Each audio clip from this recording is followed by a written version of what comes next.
नमस्कार the red mic के दर्शकों, कैसे हैं आप लोग। एक और एपिसोड में आपका स्वागत है जिसका नाम है गाड़ी बुला रही है।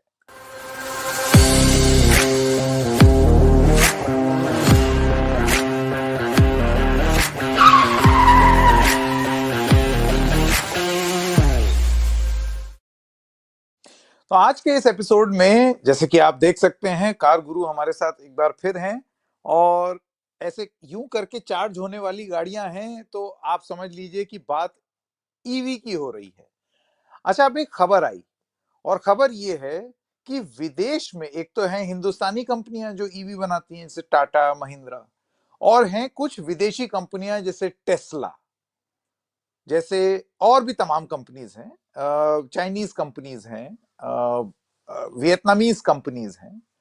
तो इन सारी कंपनीज विदेश से जो ईवी आएंगी, इंपोर्ट होंगी, उनकी इंपोर्ट ड्यूटी क्या अब 115% नहीं 15% रह जाएगी, यानी कि इतना बड़ा कट। और जाहिर सी बात है, जब विदेश से आने वाली ईवीज इतनी सस्ती हो जाएंगी तो फिर हमारे टाटा और महिंद्रा क्या करेंगे भाई। उनका ईवी का जो सपना है, क्या वो छन्न से टूट के बिखर तो नहीं गया, बंटा धार तो नहीं हो गया। आप जानते हैं यहां पर ऐसे ही एक लड़ाई चल रही है। ईवी के इकोसिस्टम में सरकार सब्सिडी दे या ना दे, सरकार का एक अंश कहता है कि देना चाहिए, दूसरा अंश कहता है कि अब एक भी सब्सिडी नहीं देनी चाहिए, अब ईवी अपने टांग पर खड़ा हो जाए। तो इधर वो ईवी अभी चलना सीख ही रहा है और वहां विदेशी सस्ती सस्ती ईवी आ जाएंगी इंपोर्टेड। तो फिर हमारे टाटा महिंद्रा क्या करेंगे। इसका परिणाम ये हुआ कि आज जैसे ही ये खबर आई, खट्ट से जितने ऑटो वालों के स्टॉक्स थे शेयर मार्केट में, वो बिल्कुल ऐसे यूं करके जैसे ढलान से नीचे गाड़ी जाती है वैसे चलते चले गए। कार गुरु से समझने की कोशिश करते हैं कि ये मसला क्या है, स्टॉक्स क्यों गिर रहे हैं, क्या अब टेस्ला वेस्ला सब सस्ती बिकने लगेंगी, टाटा और महिंद्रा का क्या होगा जो इतने सारे अरमान और सपने देख करके बैठे। कार गुरु, आपका बहुत बहुत स्वागत। मैं चाहूंगा अगर आप कुछ शुरुआती कमेंट हमारे दर्शकों को दे दें। रेड माइक के सभी दर्शकों को मेरा नमस्कार। सच बात तो ये है कि जैसे ये खबर आई तो ये खबर बनी कैसे, पहले ये समझना होगा। अभी हाल में हमारे प्राइम मिनिस्टर अमेरिका गए थे, वहाँ उनकी मुलाकात हुई टेस्ला के सीईओ एलन मस्क से, ट्रंप के साथ, और नतीजा ये हुआ, उसके बाद ये खबर आने लगी कि प्राइम मिनिस्टर ने ऑलमोस्ट सरेंडर कर दिया है कि उनके हिसाब से बताई हुई टैरिफ पर जाएंगे। हमने कुछ चीज़ों को सही ढंग से समझा नहीं है, तो इसलिए कन्फ्यूजन बहुत ज़्यादा हो गए हैं। पहली चीज़ ये कि गवर्नमेंट ने अभी हाल में कोई नई अधिसूचना जारी नहीं की है किसी भी टैक्स रिलेटेड रिबेट के बारे में। जो इन्फॉर्मेशन थी वो यही थी, 15 मार्च 24 को जो अधिसूचना जारी की गई थी लेटेस्ट, वही अधिसूचना को लेकर इस समय बातें हो रही हैं। उनमें क्या था कि गवर्नमेंट CKD फॉर्मेट में 15% टैक्स रखेगी उन कंपनीज के लिए जो इंडियन बाजार में $500 मिलियन को इन्वेस्ट करेंगे। अब $500 मिलियन बहुत बड़ी रकम है, अगर रुपयों में कन्वर्ट किया जाए तो लगभग 4,200 करोड़ रुपए। इतना इन्वेस्ट करने के लिए क्या कुछ कंपनीज तैयार थी? तो मेरी जिनसे बात हुई उनके कुछ अलग एक्सपीरियंस थे, लेकिन उसमें ये नियम जरूर था कि उनको बेनिफिट मिलेंगे उनके CKD फॉर्मेट के साथ में। लेकिन जो ये अभी हाल में बात की जा रही है कि इसे 15% कर दिया जाएगा, इसके बारे में कोई नियम अभी नहीं बने हैं। हाँ, जो नियम अभी लेटेस्ट है वो ये कि गवर्नमेंट ने इस बजट में, जो कि फरवरी में आया था, और उस बजट में 2 हिस्सों में बांट दिया था इस कस्टम को, जिनमें 70% इम्पोर्ट ड्यूटी थी और 40% थी AIDC। इस तरह से ये कंबाइंड था। अब जो ड्यूटी में बेनिफिट अगर कोई मिलेगा तो वह कस्टम ड्यूटी में मिलेगा, AIDC में बेनिफिट नहीं मिलेगा अगर गवर्नमेंट देती है तो।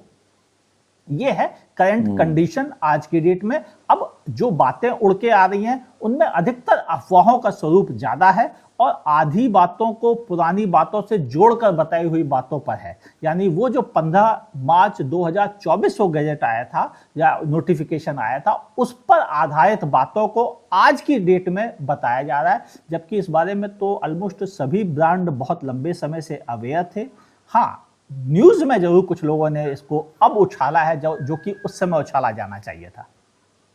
कारगुरु, आपकी बात से जो समझ में आ रहा है अमित जी, वो ये है कि ये एक पुराना आदेश है, पुरानी बात है जो सरकार करना चाहती है।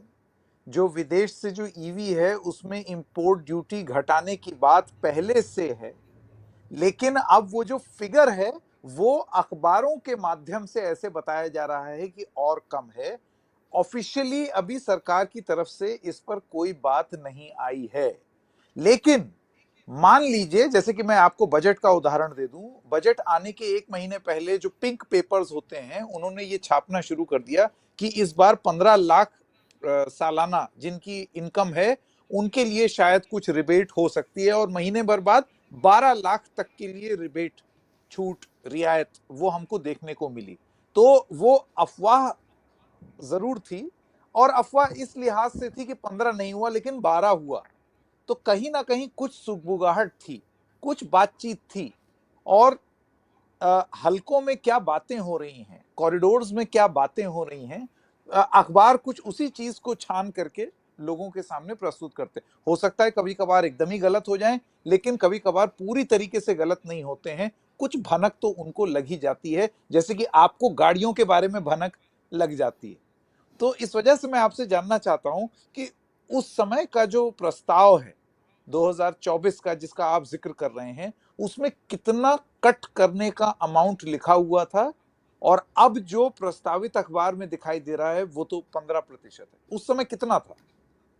एक्चुअल में क्या है, उस समय गवर्नमेंट ने जो दी थी इंफॉर्मेशन वह ये थी कि $35,000 से वैल्यू वाली गाड़ियों पर मिनिमम की है, उसके ऊपर आपको सीकेडी फॉर्मेट में 15% ड्यूटी देनी पड़ेगी, इसके अलावा कुछ और नहीं देना सर, पड़ेगा। What is CKD? सीकेडी का मतलब होता है कंप्लीट बिल्ट यूनिट जो होती है, जिसे कि पूरी बनी बनाई कार कहते हैं। इसके अलावा होता है एसकेडी, जिसमें होता है कि सब कुछ पार्ट्स एक साथ तैयार करके इंडिया आ जाते हैं, उनको यहाँ पे सिर्फ जोड़ने का काम होता है, उसे असेंबल, कहते हैं अच्छा अच्छा एसकेडी। अच्छा। हाँ, और सीकेडी फॉर्मेट वो होता है जिनमें कि पार्ट्स आधे इधर इस कंट्री से आधे उस कंट्री से आए, अलग अलग आए पार्ट्स, उनको यहाँ जोड़ा गया, उनकी कार बनाई गई, उस पर पेंट का काम किया गया, ये सारे काम कंप्लीट करके टेस्टिंग की गई, फिर उसको इंडियन मार्केट में लॉन्च किया गया। उन्हें कहते हैं हम असेंबल्ड कार, कि वो इंडिया में मैन्युफैक्चर नहीं हुई है लेकिन इंडिया में असेंबल की गई हैं। ऐसी कारों को हम सीकेडी फॉर्मेट कहते हैं, जिनमें अधिकतर पार्ट्स उनके इंटरनेट बाहर से बन के आते हैं, बस यहाँ पे केवल जोड़ने का काम होता है, और ऐसा कई कंट्रीज में होता है। मैं समझ गया, इसका मतलब आप पूरी पूरी गाड़ी इंपोर्ट नहीं कर रहे हैं। जो मैं समझ में आ रहा हूं, क्योंकि ये कुछ देशों में होता है, इसको कहते हैं नॉक डाउन कार्स, मतलब बिल्कुल सही।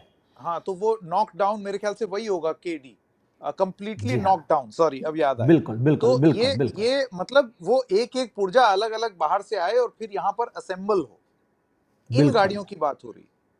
जी हाँ, इन गाड़ियों पर उन्होंने 15% ड्यूटी का प्रावधान रखा था 15 मार्च 24 को, और इसके साथ शर्त यह थी कि लगभग 8,000 यूनिट तब तक आप बेच पाएंगे, और उसमें प्लांट लगाने के लिए, जो कि $500 मिलियन का प्लांट आपको लगाना पड़ेगा, इन्वेस्टमेंट करनी पड़ेगी, जिनमें कि प्लांट, मशीनरीज, और वह 3 साल के भीतर हर हालत में उसे प्रोडक्शन में आना पड़ेगा पूरी तरह से।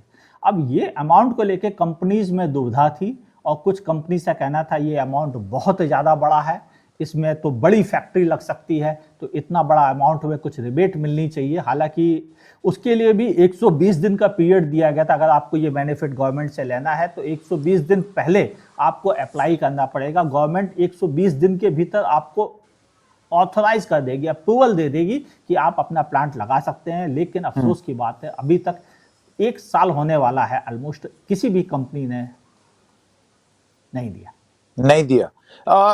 अमित जी, इसको थोड़ा सा और विस्तार से समझते हैं। देखिए, कंप्लीटली नॉकडाउन जैसे कि आपने समझाया, यानी कि पूरी तरीके से टायर अलग, फेंडर अलग, इंजन अलग, मतलब इस तरीके से इंपोर्ट होगा हिंदुस्तान में, और यहाँ मैकेनिक लोग एक असेंबली लाइन में उसको जोड़ जाड़ के एक गाड़ी बनाएंगे।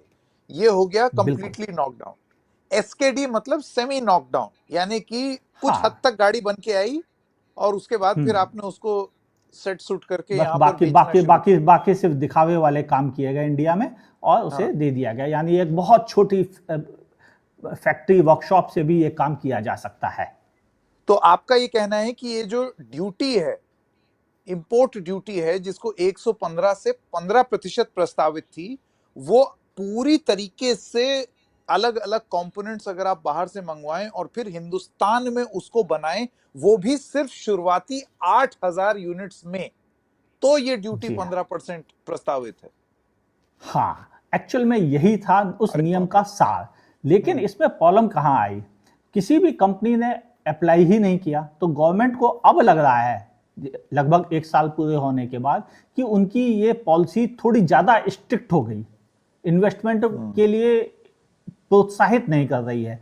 तो उनको लगा कि इसमें कुछ छूट दी जाए। अभी हाल में गए थे वहाँ पर अमेरिका, वहाँ मुलाकात की है, तो हो सकता है उन्होंने भी कुछ इनको थोड़े बहुत इनपुट दिए हों, तो उससे थोड़ा सा लिबरलाइज होने का प्लान बनाया हो। और हो सकता है कि ये जो पूरी पॉलिसी थी जो 15 मार्च 2024 को आई थी, उस पॉलिसी में कुछ थोड़े से चेंज किए जाए, जिनमें मुझे लगता है कि ये एक तो सीकेडी की जगह एसकेडी पर 15% दे सकते हैं। दूसरा, सीबीयू पे जो इस समय 75% बनाया गया है नए नियमों में और 40% एआईडीसी है, उसे 75 की जगह शायद 40% किया जा सकता है। और हो सकता है कि इन्वेस्टमेंट जो $500 मिलियन है, इसको शायद 250 या 300 मिलियन डॉलर्स पर रोका जा सकता है। इस तरह से हो सकता है गवर्नमेंट थोड़ा सा बेनिफिट दे, ताकि कम से कम कोई तो इन्वेस्ट करे, क्योंकि बहुत सी कंपनीज इन्वेस्ट करने को तैयार है, लेकिन ये अमाउंट बड़ा है, फैक्ट्री का साइज बहुत बड़ा है, इन्वेस्टमेंट का अमाउंट बहुत बड़ा है, जिसको लेकर कंपनीज हिचक रही थी। मेरी इस बारे में ऑलमोस्ट इंडिया के सभी कंपनी जो बाहर से इन्वेस्टमेंट करने के लिए इंटरेस्टेड थे, उनके एमडी सीईओ से बात हुई थी और सभी ने ऑलमोस्ट बोला कि सर अमाउंट बहुत बड़ा है, इतने में तो रिटर्न नहीं आएगा हमारा, तो हम शायद ना करें। और सचमुच में उन्होंने अप्लाई नहीं किया अभी तक। अमित जी यहाँ बहुत इंटरेस्टिंग बातें बता रहे हैं। जैसे अभी आपने जिस शब्द का प्रयोग किया सीबीयू, इसका मतलब ये हुआ कंप्लीटली बिल्ट अप, यानी कि जी हाँ। पूरी समूची गाड़ी।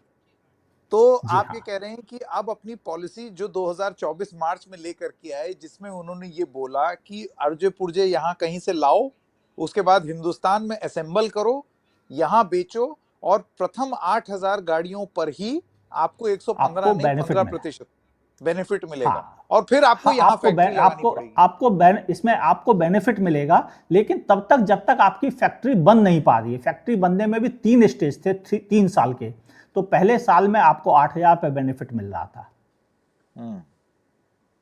बहुत ही बड़ी लेकिन कॉम्प्लिकेटेड सी पॉलिसी है हाँ, अमित जी, मतलब ये ऐसे तो देखिए, आम इंसान तो समझ ही नहीं पाएगा। एक्चुअल में ये पॉलिसीज एक बड़ी लीगल फर्म बैठ के तय करती हैं, और कंपनीज के पास भी बड़ी बड़ी लीगल फर्म्स होती हैं, आप जानते हैं इस बारे में। और वो फर्म्स बैठ के इसको प्रॉपर समझने की कोशिश करते हैं, उसके बाद तय करते हैं क्या वो इतना बड़ा इन्वेस्टमेंट के लिए तैयार है, क्योंकि इसे 3 साल में कंप्लीट करना है। और अगर नहीं कंप्लीट कर पाए तो पेनल्टी का भी प्रोविजन था कि अगर आपने वादा करके बेनिफिट पहले ले लिया और बाद में नहीं डिलीवर कर पाए तो आपके ऊपर पेनलाइज किया जाएगा। ये भी प्रोविजन है उस पॉलिसी में। तो इतनी कॉम्प्लिकेटेड पॉलिसी शायद हिट नहीं करी या उस पर कोई भी नहीं आया, इसलिए हो सकता है कि गवर्नमेंट इस पर काम करे और इसको थोड़ा तो ढीला चेंज ढाला करे। बनाए ताकि आसान हो जाए। हाँ, तो ये अब मैं आपसे ये जानना चाहता हूं कि आपके हिसाब से इंडस्ट्री को क्या सूट करेगा। मैं अभी अपने जो डोमेस्टिक मैन्युफैक्चरर्स हैं ईवी के, उन पर बाद में आऊंगा, वो मैंने सवाल बचा के रखे हैं बाद के लिए। ये जो बाहर वाले हैं, जैसे कि टेस्ला, बीवाईडी, विनफास्ट वियतनाम की कंपनी है, और कंपनीज को तो चाइना की इतनी बहुतेरी कंपनियां हैं जिनके तो नाम ही टेढ़े मेढ़े हैं, समझ में ही नहीं आता। तो ये सारे लोग या और जो ईवी मैन्युफैक्चर करते हैं, इन लोगों के लिए हिंदुस्तान एक ल्यूक्रेटिव मार्केट कैसे बनेगी और क्या क्या कंसिडर किया जा सकता है? एक्चुअल में जिस कंपनी के पास सबसे ज़्यादा उम्मीद थी वो थी विनफास्ट, क्योंकि विनफास्ट इंडिया में आने का प्लान बना चुकी थी, लेकिन इस जैसे ही बार उसने ऑटो एक्सपो में 500 उन्होंने अनाउंसमेंट भी बिल्कुल किए। हाँ, लेकिन जैसे ही उन्होंने ये पॉलिसी समझी $500 मिलियन, उनके पास इतना इन्वेस्टमेंट नहीं था। उनका कहना है हम $100 मिलियन पे काम कर सकते हैं और इतना ही काफ़ी है इंडिया में अपने प्रोडक्ट को असेंबल करने के लिए। और उनको लगता नहीं था कि इतना बड़ा मार्केट है जिसके लिए इतना ज़्यादा बड़ा अमाउंट इन्वेस्ट किया जाए, इसलिए उनके आने के बावजूद भी उन्होंने प्लान नहीं की है पॉलिसी। और इसके अलावा अगर कोई पॉलिसी प्लान कर सकते थे, जिनमें कि जीली थी चाइनीज कंपनी, जेंगफंग थी, इसके अलावा हमें उम्मीद थी कि शायद उनकी एवियन है वो आ सकती थी इंडिया में।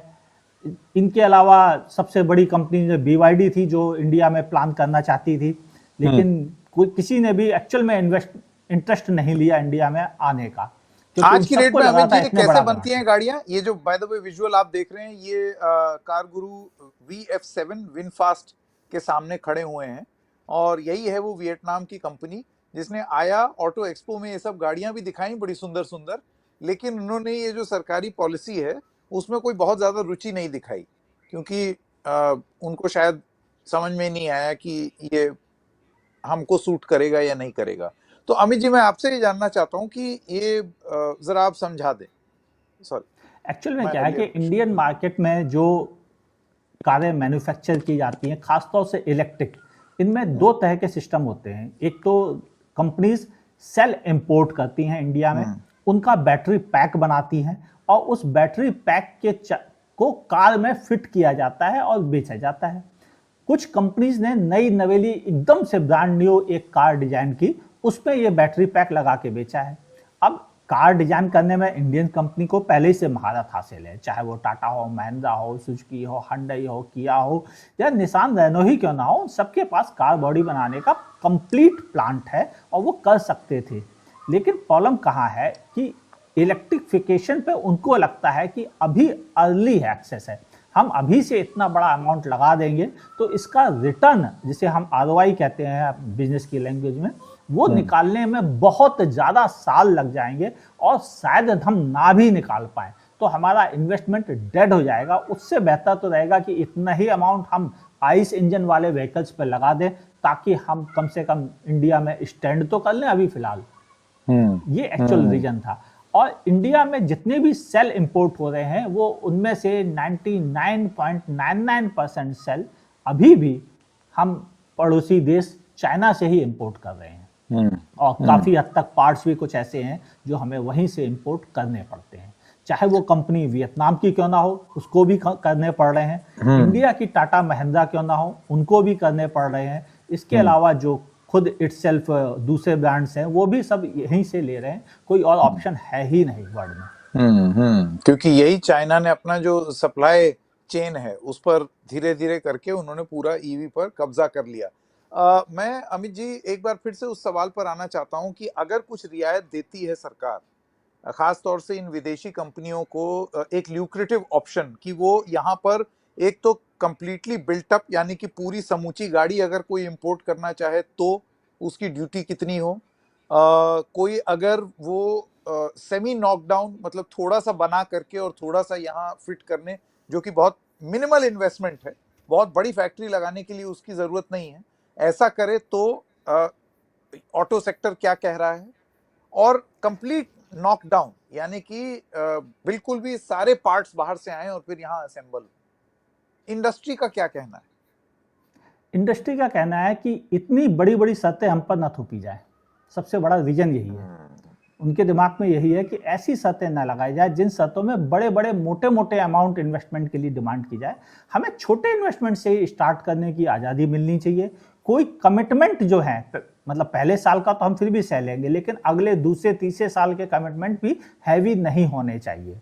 और टैक्स बेनिफिट मिले तो ऐसा मिले जिससे कि इंडियन ब्रांड्स जो कि इस समय पहले से स्टेबलाइज हो चुके हैं, उनको हमें कॉम्पिटिट करने की इजाजत मिले। मतलब वो कंपटीशन में से डर रहे हैं और इसलिए ज्यादा बेनिफिट के लिए कलाई मरोड़ने में लगे हुए हैं। ये है इंटरेस्टिंग। अब आइए, क्योंकि आपने हिंदुस्तानी ईवी वालों की बात की, तो क्योंकि हमने वो विदेशी की बात कर ली है, तो क्या अब हिंदुस्तान में बहुत जल्द हमें अभी अगर आप लेना चाहते हैं टेस्ला, तो आप ये जान लीजिए कि आप अगर सीधा सीधा टेस्ला बाहर से इंपोर्ट कर सकते हैं, आप यहाँ पर दुकान में जाके नहीं खरीद सकते, और फिर आपको वो पूरी ड्यूटी देनी पड़ेगी, क्योंकि आप एक ऐसी गाड़ी इंपोर्ट कर रहे हैं जो आपके देश में नहीं बन रही है। इन शर्तों को किस तरीके से बदलेगी सरकार, ये बहुत इंटरेस्टिंग है। और ऐसे में जब ये महज खबर आई, तो अमित जी, ऐसा क्यों हुआ कि इंडिया का जो ऑटोमोबाइल सेक्टर की शेयर्स हैं वो एकदम धड़ाम हो गए? कोई तो वजह होगी, कोई तो कारण होगा कि इस ऑटो सेक्टर को ये लग रहा होगा कि इस पॉलिसी में हमारी जो हिंदुस्तानी कंपनियां हैं उनमें जरा कुछ गड़बड़ी है हमारे लिए। एकदम से हमारे सिर पे जो आशीर्वाद था वो कहीं हट तो नहीं रहा है? काफ़ी हद तक बात सही है। उसकी वजह है सर्कमस्टेंसेस। आप ध्यान से समझे, अभी अभी इंडियन प्राइम मिनिस्टर पूरे डेलीगेशन के साथ अमेरिका गए थे, जहां वो टेस्ला के सीईओ एलन मस्क से मिले, इसके अलावा वहाँ के प्रेसिडेंट से मिले, और फिर उसके बाद इंडिया आए। और वहाँ पर मुलाकात के बाद से ही ये बातें चालू हो गई थी कि मुलाकात में कुछ ना कुछ तो इनसे कहा गया होगा कि प्लीज़ आप ड्यूटी कम कीजिए। और ड्यूटी कम करने को लेकर ट्रंप की आवाज़ ज़्यादा लाउड थी, तो लोगों को लगा कि शायद गवर्नमेंट दबेगी, तो उनको लगा इस पॉलिसी में थोड़ा और छूट मिलेगी और गवर्नमेंट आते ही यह अनाउंस कर देगी। हालांकि अभी जब तक के शेयर मार्केट में शेयर्स की रेट घटे हैं, वो सिर्फ उम्मीदों की वजह से घट गए हैं।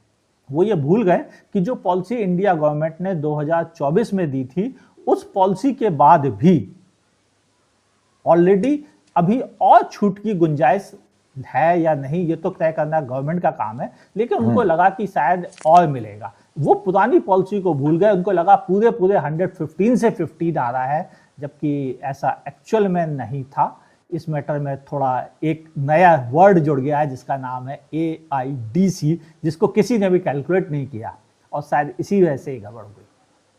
ये AIDC क्या भला है? हमने एक एपिसोड किया था जिसमें हम लोग बात कर रहे थे कि इंपोर्टेड गाड़ियां सस्ती होंगी यूनियन बजट के बाद, और उसमें आपने एक तरफ इशारा किया था कि ये कोई, आप इसको कृषि कृषि सेस की तरह समझिए। तो क्या ये वही चीज जी है? हाँ, जी हाँ, ये एग्रीकल्चरल इंडस्ट्रियल डेवलपमेंट सेस है, और ये इसी पर्पज से लगाया गया था कि इससे जो पैसा आएगा वो उससे किसानों को इक्विपमेंट, ट्रैक्टर्स, इन सब खरीदने के लिए सब्सिडाइज दिया जाएगा, उनके क्रेडिट कार्ड की लिमिट बढ़ाई जाएगी। इन सब चीज़ों के लिए एक अलग पूरा इन्वेस्टमेंट प्लान रखा गया था, और ये सारा पैसा उसमें ट्रांसफर कर दिया जाएगा। यानी इंडिया की गवर्नमेंट के एक्साइज डिपार्टमेंट, कस्टम डिपार्टमेंट को केवल और केवल 75% ही मिलेगा, बाकी सीधा उनके पास चला जाएगा। ये था वो पॉलिसी। और शायद इस पॉलिसी में हमने ये भूल गए कि जब नई पॉलिसी बनती है तो आगे आने वाले प्रोडक्ट पे भी लागू की जाती है। तो अगर ये चेंज करते भी है पॉलिसी में, तो 40% AIDC जो कि इंपोर्ट के ऊपर लगाई गई है वो शायद जारी रहेगी। बाकी वो अपने कस्टम में क्या करते हैं, 75 से 60, 65, 15 तक भी ले आते हैं, तो भी हम ये मान के चलें कि ये अंतर तो रहेगा, कि वो 115 से 15 नहीं हो पाएगी एक्चुअल में। हाँ, लेकिन फिर भी एक सब्सटेंशियल डिप होगा ना। 115 से 15 ना हो, अल्टीमेटली जब कस्टमर के पास जाएगा तो भी पहले जितने में वो ले सकता, उससे तो एक तरीके का अमाउंट कम ही हुआ, छूट ही मिली। ये बात बिल्कुल सही है कि उसे छूट मिलेगी, लेकिन इसके साथ साथ जो शर्त लगी थी कि इंडियन मार्केट में हर हालत में इन्वेस्टमेंट इंक्रीज किया जाएगा, उसके बारे में अनुमान ये है कि वो इन्वेस्टमेंट बहुत ज़्यादा इंपॉर्टेंट है, क्योंकि उससे रोज़गार मिलता है, उससे इकोनॉमी बढ़ती है, उससे मूवमेंट होता है पैसे का, और वो तभी हो पाएगा जब ये इन्वेस्टमेंट होगा। केवल छूट ही मिल जाएगी ऐसा बिल्कुल नहीं है, और इस शर्त के बारे में लोगों ने बात नहीं की। हाँ बिल्कुल। अब मेरा सवाल कि ये जो हमारे टाटा और महिंद्रा हैं, जिन्होंने कर्व और वो 6E और डिजाइनर और बिल्कुल मतलब सारी चीजें, सारे घोड़े खोल दिए इन दोनों देसी मैन्युफैक्चरिंग कंपनीज को। वो बात अलग है, जैसा आपने बताया, बैटरी वैटरी सब चाइना से ही आ रही है, लेकिन अपने प्रोडक्ट्स उन्होंने लॉन्च किए हैं। ये क्या करेंगे अमित जी? ये बात तो सही है कि इनके इन्वेस्टमेंट बड़े हैं, और इन्होंने पहले से ही बहुत तगड़ा इन्वेस्टमेंट करके रखा है, और इनकी तैयारी उन आने वाली कंपनीज की तैयारी के मुकाबले बहुत ज़्यादा बड़ी है। इनके गोल भी ज़्यादा बड़े हैं, और इनके पास जो टारगेट है वो भी ज़्यादा बड़े हैं।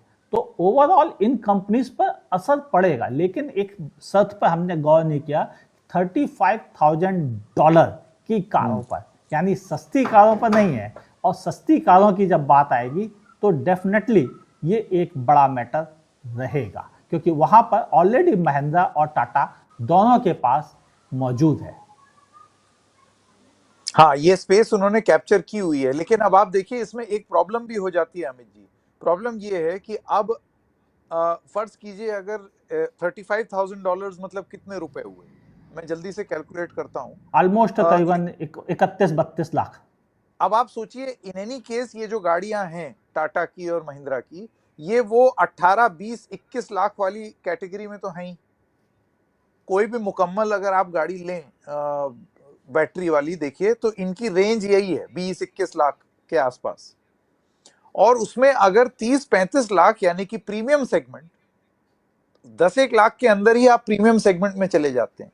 और वहां पर जब बाहर से और अच्छे अच्छे मॉडल्स इंडियन मार्केट को फ्लड कर देंगे, तो क्या हम ये समझें कि टाटा और महिंद्रा को एसेंशियली ये बोल दिया गया है कि तुम बजट ईवी वाली स्पेस हमने तुम्हारे लिए प्रोटेक्ट कर दी, लेकिन ऊपर वाली स्पेस में तुम कंपटीशन करो भाई। मुझे ऐसा नहीं लगता है। उसका रीजन भी है कि जब ये बजट से ऊपर वाली गाड़ियां, जिन्हें हम प्रीमियम सेगमेंट की ईवी कहते हैं, इनमें कई और ब्रांड भी हैं जिनको फायदा मिलेगा। अगर आप ध्यान से देखें तो वर्ल्ड वाइड टेस्ला कोई बहुत अच्छी कंडीशन में नहीं है, उनके ऊपर बहुत जबरदस्त प्रेशर है। तभी तो वो इंडियन मार्केट में आने के लिए प्रेशर डाल रहे हैं गवर्नमेंट के ऊपर, क्योंकि वर्ल्ड वाइड मार्केट में चाइनीज ब्रांड ने उनकी एक्चुअल में बैंड बजा रखी है। अगर हम सच्चे शब्दों में कहें तो ये कर रखा है। पूरा यूरोप उनके हाथ से निकल रहा है, पूरा अमेरिकन मार्केट निकलने को तैयार बैठा है। वो चाइनीज ब्रांड के साथ जाना चाहते हैं। बस प्रॉब्लम कहाँ है कि अमेरिका गवर्नमेंट ऐसे नियम बना के बैठी है जिसकी वजह से नहीं कर पा रहे हैं, जबकि यूरोपियन मार्केट में चाइनीज प्रोडक्ट ऑलरेडी इनको ओवरटेक कर चुके हैं, वो इनसे ज़्यादा बेच रहे हैं। वर्ल्ड वाइड ऐसे देखें, जो टेस्ला कभी किसी समय वर्ल्ड की सबसे अधिक इलेक्ट्रिक व्हीकल बनाने वाली कंपनी थी, अब वो नहीं रह गई है पिछले 2 सालों से। अब इस समय BYD है, पिछले 2 साल से उनको ओवरटेक कर चुकी है और इतने बड़े मार्जिन से ओवरटेक कर चुकी है कि उनके लिए वैसे भी टफ है। अगर इंडिया का मार्केट इतने ईजी बना के खोला जाएगा तो फिर केवल एक यही नहीं, ज़ेंगफैंग है या फिर आपको गीली कर लें या फिर हम इसको क्या कहते हैं BYD, ये कंपनीज इंडिया में एकदम से आ जाएंगी और ये अपने प्लांट लगाकर ये फिर टेस्ला को पीछे कर देंगी। इनसे ज्यादा प्रॉब्लम है। इसलिए गवर्नमेंट के लिए सबसे बड़ी समस्या है कि ये कंपनीज, टेस्ला नहीं, ये कंपनी ज्यादा खतरनाक है इंडियन ब्रांड्स के लिए। इसलिए गवर्नमेंट इन पर लगाम लगाने के लिए इस अमाउंट को बढ़ा रखना चाहती है ताकि ये बहुत इजीली ना एंटर कर जाए। क्योंकि देखिए, रास्ता तो एक ही खुलेगा, वो खुलेगा तो सबके लिए बराबर खुलेगा। जब सबके लिए बराबर खुलेगा तो डेफिनेटली इन कंपनीज को ज्यादा वेटेज मिल जाएगी और ये अपने आप एक्सपेंशन कर लेती हैं, क्योंकि ये बहुत कम मार्जिन पे खेल जाती हैं। टेस्ला नहीं खेल पाएगी, दूसरे ब्रांड नहीं खेल पाएंगे। नतीजा इंडियन मार्केट निकल ही जाएगा हाथ से गवर्नमेंट के भी और इंडियन मैन्युफैक्चरर्स के लिए, इंडियन ब्रांड्स के लिए, या जिनके इंडिया में सालों से इन्वेस्टमेंट है उनके हाथ से। इसलिए गवर्नमेंट इसमें बहुत ज़्यादा दबेगी नहीं और शायद दबना नहीं चाहिए भी। बिल्कुल, ये बड़ी आपने जबरदस्त बात बताई। देखिए, अभी भी BYD तो हमारे मार्केट में है ही। ये कौन से प्राइस रेंज में अभी BYD ऑपरेट करती है? और अगर फर्ज कीजिए कि ये थोड़ा सा रियायत मिलती है विदेशी गाड़ियों को, तो जैसे कि आपने बोला, वो सिर्फ टेस्ला को नहीं मिलेगा, फिर वो चाइनीज ब्रांड्स को भी मिलेगा। तो फिर BYD और इस तरीके के ब्रांड्स किस तरीके से उसको कैपिटलाइज कर सकेंगे? एक्चुअल में क्या है कि BYD इस समय जो इंडिया में गाड़ियां बेच रही है, उनकी कीमत लगभग 28-27 लाख रुपए से स्टार्ट हो रही हैं और ये पहुंच रही हैं इस समय 60 लाख रुपए तक। सबसे महंगी गाड़ी उनकी अभी हाल में जो आप स्क्रीन पर देख रहे हैं, इनमें ये सील है जो इस समय स्क्रीन पर है। इसके अलावा जिसका अभी हाल में हमने रिव्यू किया है, सी लाइन, वो है जिसकी कीमत 60 लाख रुपए टॉप एंड वेरिएंट की है और ये है उनका मेन मार्केट। लेकिन जैसे ही ये खुलेगा, इनकी गाड़ियां भी तो सस्ती होंगी, उन पर से भी तो उतनी ही ड्यूटी कम होगी। तो ये गाड़ियां जो इस समय 40 लाख रुपए की है, यही गाड़ी सेम 30 लाख रुपए की रह जाएगी। फिर कंपटीशन करना फिर मुश्किल हो जाएगा ब्रांड्स के लिए। तो प्रॉब्लम ये सबसे ज्यादा बड़ी है। तो BYD इंडिया में अभी एज ए CBO ला रही है। अपनी सभी गाड़ियां चाइना से ही बन के इंडिया में सिर्फ बेची जा रही हैं, बाकी उनका कोई भी यहाँ पे असेंबली प्लांट वगैरह में असेंबल्ड नहीं हो रही है। हालांकि BYD का असेंबली प्लांट है इंडिया में, लेकिन उसमें असेंबलिंग नहीं हो रही है। तो अमित जी, ये तो आपने बहुत ही जबरदस्त चीज बताई कि ये जो दाम है, अगर ये कम होगा तो अपने टाटा और महिंद्रा को टेस्ला से उतनी बड़ी चुनौती नहीं है जितना BYD और गीली और जितनी कंपनीज हैं मैन्युफैक्चरर्स। एक तो नाम ही नहीं सुने हम लोगों ने, मतलब कैसी कैसी कंपनीज हैं, सब आ जाएंगी। तो असली चुनौती टाटा और महिंद्रा को उनसे। बट मेरा ये कहना है अमित जी, आप मुझे ये बताइए, इन अ ग्लोबल मार्केट, ठीक है ना, एक ऐसे सिचुएशन में जब हम एक ग्लोबल विलेज हैं, the world is one family, वसुधैव कुटुंबकम, ऐसे में अगर बाहर से कोई प्लेयर आ रहा है तो हेल्दी कंपटीशन के तहत वो आके अपनी बेच लें, हम अपने आप को इतने काबिल बना लें कि हम भी बेचें। क्या ये मुमकिन नहीं है? ये मुमकिन है, लेकिन अभी इंडियन मैन्युफैक्चरर्स भी काफ़ी ज़्यादा प्रेशर फील कर रहे हैं। उसका रीज़न ये है कि यहाँ पर भी प्रोडक्ट की मैन्युफैक्चरिंग कॉस्ट इंक्रीज करती जा रही है। इंडिया में अभी तक लेबर बहुत सस्ती मानी जाती थी, अब उतनी सस्ती नहीं हो गई है नए नियमों के अनुसार। इसके अलावा कई और चीज़ें भी हैं गवर्नमेंट की प्रेशर, जिसकी वजह से इन कंपनीज को अभी भी ये बहुत अच्छे फ्रेम में नहीं पहुंच पाई हैं कि इंटरनेशनल मार्केट के बराबर का कंपटीशन संभाल सके। इसीलिए इंडियन गवर्नमेंट अभी भी इनको प्रोटेक्ट कर रही है, और ये प्रोटेक्शन गवर्नमेंट भी चाहती है देना, और इंडियन मैन्युफैक्चरर भी चाहते हैं कि उनको ये प्रोटेक्शन मिलता रहे।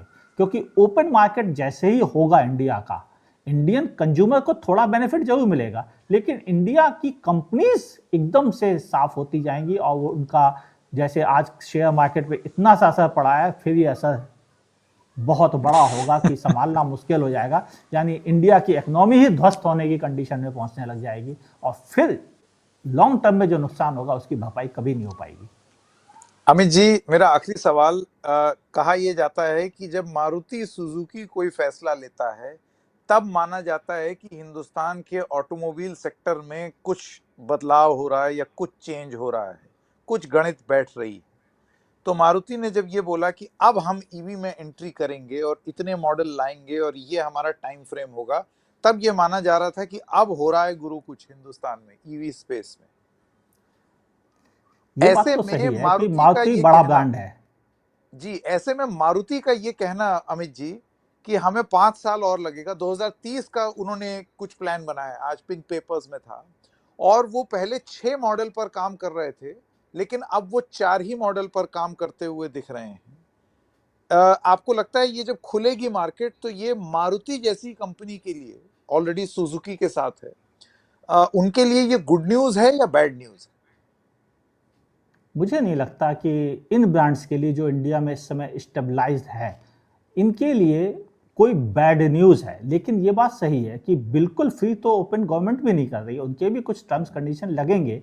और भले वो पेपर्स अभी ओपन नहीं हुए हैं, हमें बैकडोर से हिंट मिल रही हैं, लेकिन जब भी ओपन होंगे तब भी हमें ये क्लैरिटी मिल जाएगी कि इतना, मतलब लिबरल नहीं हो रही है गवर्नमेंट जितनी बातें हो रही हैं, जितना डराया जा रहा है। ये मेरा मानना है। रही बात मारुति सुजुकी की, तो एक गाड़ी ऑलरेडी ऑटो एक्सपो के मार्केट में दिखा चुके, जो बैकग्राउंड में स्क्रीन में दिख रही है आपको। ये गाड़ी वो ला रहे हैं और इसी साल मिड से पहले आ जाएगी, यानी फर्स्ट हाफ में ही आ जाएगी। दूसरी गाड़ी उनकी जो प्लान में है वो है अगले साल 2026 में।